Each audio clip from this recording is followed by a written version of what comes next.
Praise the lord. ప్రభు అయిన యేసుక్రీస్తు నామంలో మీ అందరికీ మా హోసన్నా మినిస్ట్రీస్ తరపున హృదయపూర్వకమైన వందనాలు తెలియపరుస్తున్నాను. ప్రభువు మిమ్మల్ని దీవించి ఆశీర్వదించునుగాక. పురులారా, ప్రతిదినం ప్రభు మనకు అనుదిన కృపను అనుగ్రహించి విశేషమైనటువంటి దీవెన ఆశీర్వాదములతో మనలను నడిపించుచున్నాడు, పోషించుచున్నాడు, కాపాడుతున్నాడు. అడుగడుగునా మనకు కావలసిన భద్రతను ప్రభు అనుగ్రహించి ఆయన సంరక్షిస్తూ ఉన్నాడు.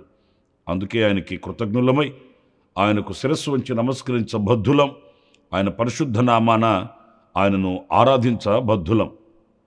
ఈ పూట పరిశుద్ధ గ్రంథంలో నుండి మత్తయి సువార్త 4వ అధ్యాయం మొదటి వాక్యాన్ని మనం చదివినప్పుడు అందులో యేసు అపవాది చేత శోధింపబడుటకు ఆత్మ వలన అరణ్యమునకు కొనిపోబడిను అనే మాట మనం చదువుతామండి.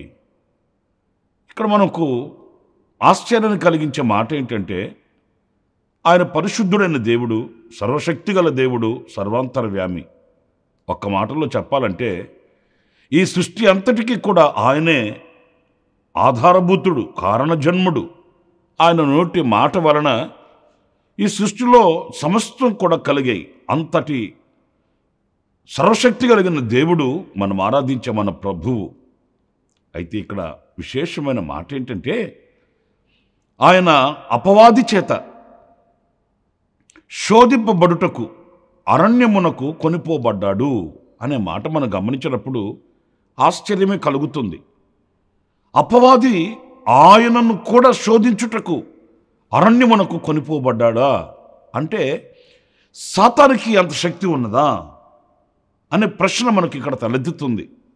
ఎందుకంటే యేసుక్రీస్తు ఆయన శరీరధారిగా ఈ లోకంలో ఉన్నాడండి. ఆయన పరాక్రమం కలిగిన సర్వశక్తి కలిగిన దేవుడు. కానీ ఆయన తమ మహిమను విడిచి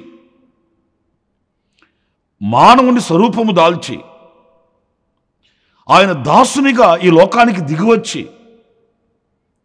మన రక్తమాంసములలో ఆయన పాలిభాగస్తుడై ఆయన ఒక నరునిగా ఉన్నాడు. అందుచేతనే సాతాను ఆయనను శోధించుటకు ఆయనను అరణ్యమునకు కొనిపోబడినప్పుడు, ప్రియమైన దేవుని బిడ్డలారా మీరు గమనించండి, ఆయన 40 దివారాత్రులు అరణ్యములో శోధింపబడ్డాడు అని పరిశుద్ధ గ్రంథంలో మనం చదువుతామండి. సాతాను చేత ఆయన కొనుపోబడ్డాడట. నాకు ఆ మాట ఆశ్చర్యం అనిపించింది. కొనుపోబడెను అనే మాట. ఇక్కడ సర్వశక్తి కలిగిన దేవుడు, నేను దేవుడును గనుక, నేను దైవ కుమారుడును గనుక ఈ లోకంలో రక్తమును చిందించి పాప క్రయధనమును చెల్లించి సర్వమానవాళిని విమోచించడానికి దిగివచ్చిన దేవుడును గనుక నాకు శోధన ఉండకూడదు, నాకు ఎదురుండకూడదు, నాకు ఎలాంటి శ్రమ ఉండకూడదు అని ఏనాడు కూడా ఆయన ఆ మార్గాన్ని ఎంచుకోలేదండి. మనం ఎలాగైతే శోధింపబడుతూ ఉన్నామో ఆ రీతిగానే ఆయన కూడా శోధింపబడ్డాడు. మనం ఎలాగైతే శ్రమలను ఎదుర్కొంటున్నామో ఆయన కూడా అలాగే శ్రమలను ఎదుర్కొన్నాడు. మనం ఎలాగైతే ఆకలి కొన్నామో ఆయన కూడా అలాగే ఆకలి కొన్నాడు. మనం ఎలా అయితే అలసిపోయి నిద్రిస్తామో ఆయన కూడా అలాగే అలసిపోయి నిద్రించాడు. అంటే సంపూర్ణమైన మానవత్వం కలిగిన మనిషిగా ఈ లోకంలో ఆయన కొనసాగాడు. చాలామంది అంటుంటారు, ఏమన్నా ఆయన దేవుడు కాబట్టి ఆయన సహించాడండి, మనం సహించలేమండి అంటుంటారు.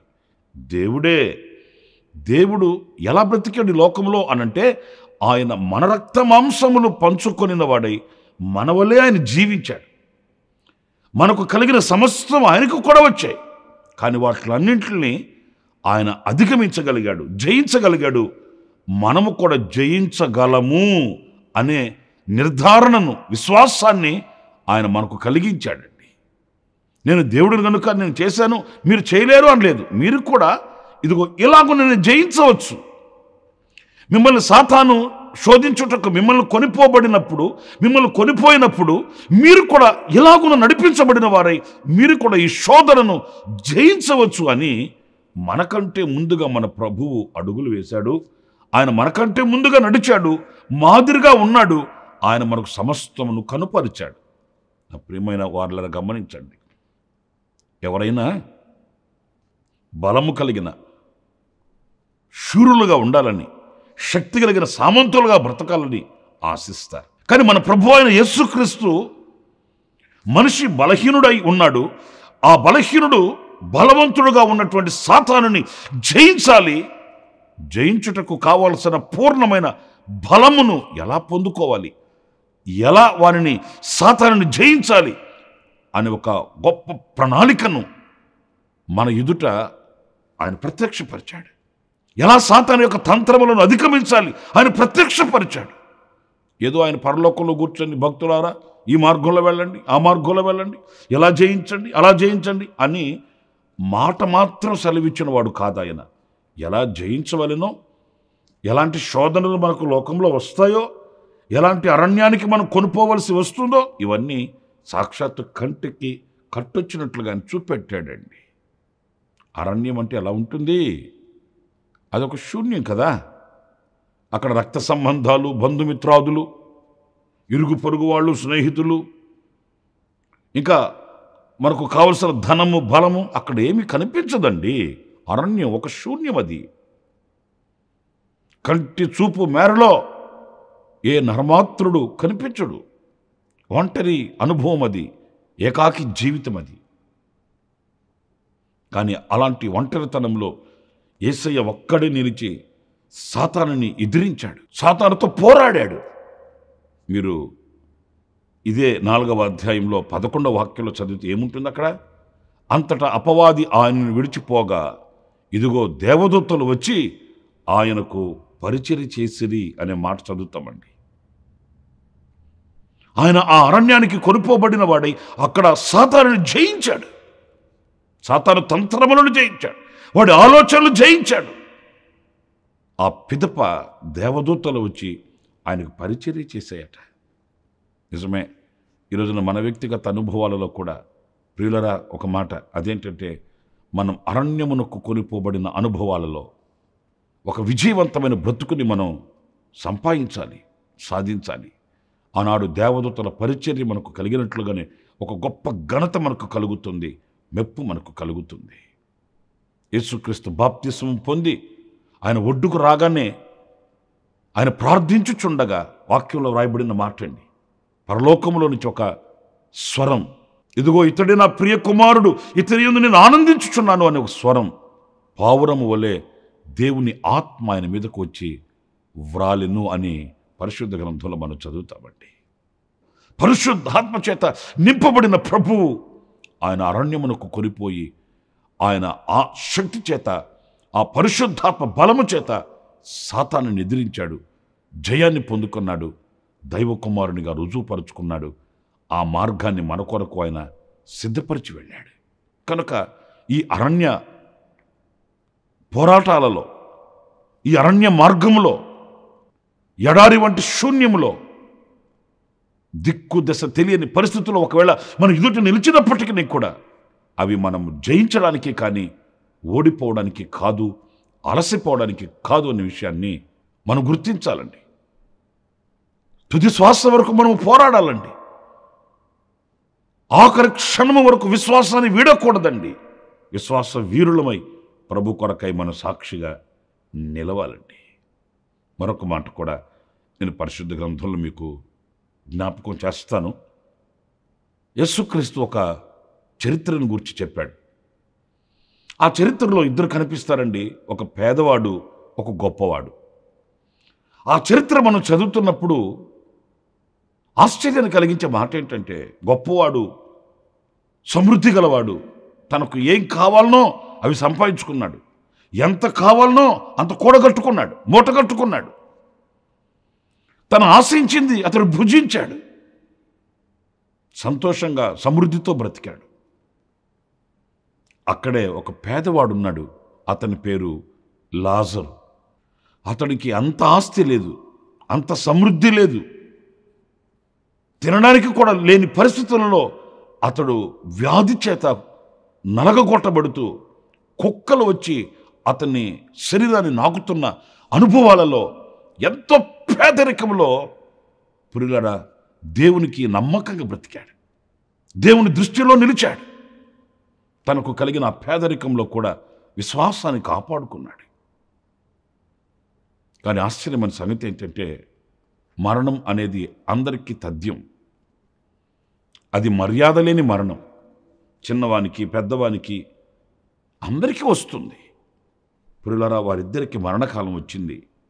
కానీ ఆశ్చర్యమైన సంగతి ఏంటంటే చూడండి, లూకా సువార్త 16వ అధ్యాయం 22వ వాక్యంలో మనం గమనించినప్పుడు ఆ దరిద్రుడు చనిపోయి దేవదూతల చేత అబ్రహాము రొమ్మున కొనిపోబడెను. చూడండి, అబ్రహాము రొమ్మున కొనిపోబడెను.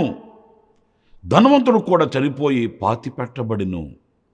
చరిత్రలోకి మనం వెళితే ధనవంతుడేమో యాతనపరచబడే స్థలానికి వెళ్ళాడు.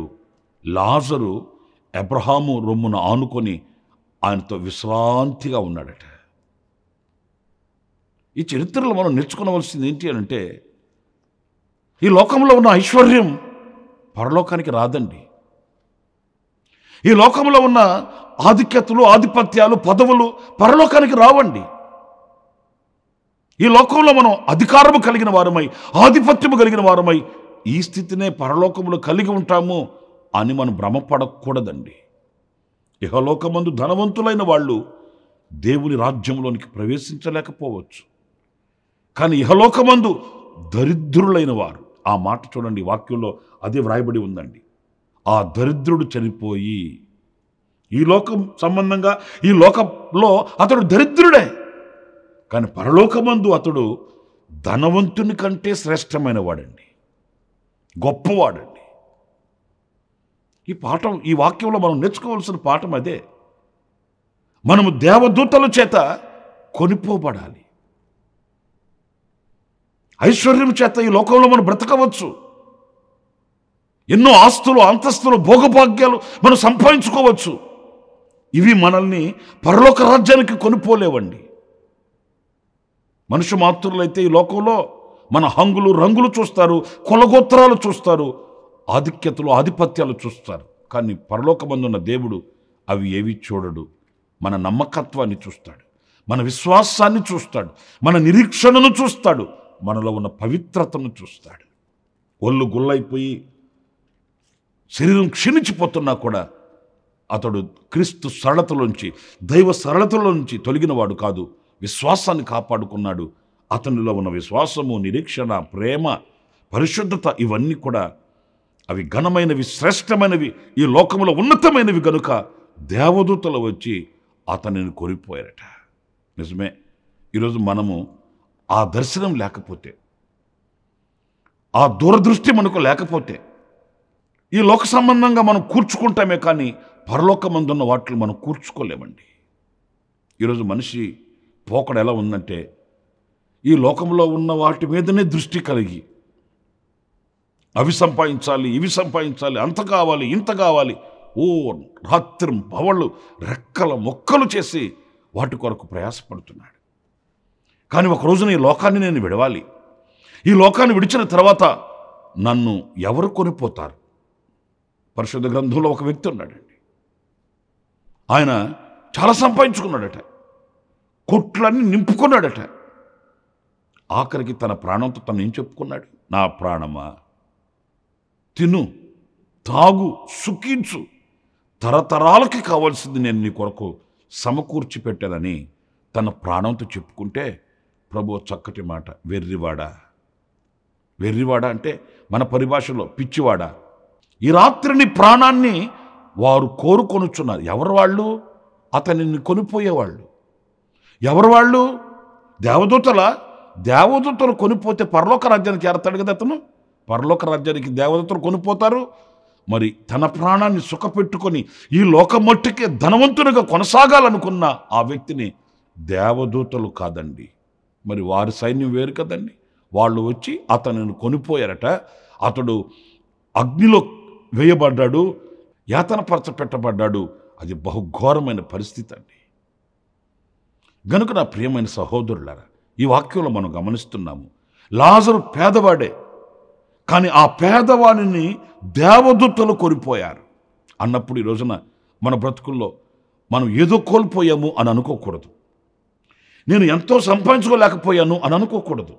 ఉన్నదానితో ప్రభు ఏ స్థితిలో మనం ఉంచితే ఆ స్థితిలో విశ్వాసాన్ని కాపాడుకొని, దైవ ప్రేమను కాపాడుకొని, నిరీక్షణ కలిగిన వారమై, పవిత్రత కలిగిన వారమై ప్రభు కొరకు వేచి చూడాలి. ఆయన రాజ్యంలోనికి దేవదూతల చేత మనం కొనిపోబడినట్లుగా మన విశ్వాస జీవితాన్ని మనం మలచుకొనవలసిన అవసరం ఎంతైనా ఉంది. ఇది మన జీవితానికి క్షేమకరమైనది, ఆశీర్వాదకరమైనది, ఎంతో గొప్పది అనేది మనం గుర్తించి గ్రహించి ఆ దిశగా మనం నడిపించబడాలి. ఇంకొక మాట కూడా నేను మీకు జ్ఞాపకం చేస్తాను. అదేంటంటే, ఒకసారి దైవజనుడైన ఫిలిప్ని దేవుడు దర్శించి అతనితో చెప్పాడు, నీవు పరిగెత్తుకొని వెళ్ళి రథంలో ఒక వ్యక్తి వెళ్తున్నాడు, అతనిని కలుసుకొనమని. చూడండి, అతడేమో రథంలో వెళుతున్నాడు, రథములో వెళుతున్న వ్యక్తిని ఈ దైవజనుడు పరిగెత్తుకొని వెళ్ళి అతన్ని కలుసుకోవాలట. పిల్లల ఫిలిప్ అలాగే పరిగెత్తుకుంటూ వెళ్ళి ఆ రథంలో వెళుతున్న అతనిని కలవడం. అతడు యెషయా గ్రంథాన్ని చదువుతున్నప్పుడు ఈ ఫిలిప్ దైవజనుడు వెళ్ళి అతనిని దర్శించి అతను చదువుతున్నది అతనికి గ్రహింపు చేసి ఆ వాక్యం యొక్క ఆంతర్యాన్ని అతనికి తెలియపరిచినప్పుడు అతనిలో ఒక పశ్చాత్తాపం కలిగింది, పరివర్తన కలిగింది. వెంటనే ఆ కందకి మంత్రి అన్నాడు, అయ్యా, నీళ్లు సమృద్ధిగా ఉన్నాయి, నా హృదయాన్ని నేను మార్చుకున్నాను, పశ్చాత్తాప్తుడనయ్యాను, లేఖనముల యొక్క గ్రహింపు నాకు కలిగింది, దైవజనుడు నీవు కూడా సిద్ధంగా ఉన్నావు, ఇక ఆలస్యం ఏంటి, నాకు వెంటనే బాప్తిస్మం ఇవ్వమని ఆయన కోరుకున్నాడండి. మనం గనకైతే ఎన్ని ఆటంకాలు చెప్పేవాడము, ఎందుకంటే మనకు ఇంకా చాలా కార్యక్రమాలు ఉంటాయి కదండి. కానీ ఆ మంత్రి అలా కాదు, ఇది శుభ సమయం అనుకున్నాడు, ఇది ప్రభు నాకు ఇచ్చిన ఈ తరుణం అనుకున్నాడు, ఈ తరుణాన్ని పోగొట్టుకుంటే నేను చాలా పోగొట్టుకున్న వాడని అవుతాను అనుకున్నాడు. వెంటనే ఆయన శిరస్సు వంచి నాకు బాప్తిస్మం ఇమ్మన్నప్పుడు అక్కడ నీళ్లు ఉన్నాయండి. వారిద్దరూ ఆ రథాన్ని దిగి నీళ్లలోకి దిగి దైవజనుడు ఫిలిప్పు మరి ఆ మంత్రి గారికి బాప్తిస్మం ఇచ్చాడంటండి. ఆ తర్వాత ఏం జరిగింది చూడండి. అపోస్తలుల కార్యాల గ్రంథం 8వ అధ్యాయం 39వ వాక్యంలో మనం గమనించినప్పుడు, వారు నీళ్లలో నుండి వెడలి వచ్చినప్పుడు ప్రభు ఆత్మ ఫిలిప్పును కొనిపోయెను. నపుంసకుడు సంతోషించుచు తన త్రోవను వెళ్ళెను, అతడు ఫిలిప్పును మరి ఎన్నడూను చూడలేదు. ఇక్కడ చూడండి, ఆ దైవజనుడి ఫిలిప్పును దేవుని ఆత్మ కొనిపోయిందట. ఎందుకంటే ఆ ఫిలిప్పు దేవుని చిత్తాన్ని చేసినవాడు, దేవుని ఆజ్ఞను నెరవేర్చినవాడు. ఆ రథంలో వెళుతున్న అతనిని పరిగెత్తుకుని వెళ్ళి కలవమన్నప్పుడు అలా పరిగెత్తుకుంటూ వెళ్ళి ప్రయాసపడి దేవుడు ఇలా చెప్పాడు అని అలాగుననే శిరస్సు వంచి ఆ కార్యం కొరకై వెళ్ళాడు. అక్కడ దైవ కార్యానికి ఒక సాధనంగా వాడబడ్డాడు, దేవుని చిత్తానికి ఒక పాత్రగా వాడబడ్డాడు, దేవుని నీతిని అక్కడ నెరవేర్చగలిగాడు, దేవుని కొరకై ఒక ఆత్మను సంపాదించగలిగాడండి. నా ప్రియమైన దేవుని బిడ్డలారా, ఆ తర్వాత దేవుని ఆత్మ ఫిలిప్పును కొనిపోయాను. మనం ఎప్పుడైతే ఆ దైవ ప్రణాళికకు శిరస్సు వంచి దేవుని ఆజ్ఞకు తల వంచి విధేయమై మనము ఆయన నడిపింపులో నడవగలుగుతామో ప్రియులారా, మనం దేవుని ఆత్మ చేత కొనిపోబడే వ్యక్తులుగా మనం ఉండగలుగుతామండి.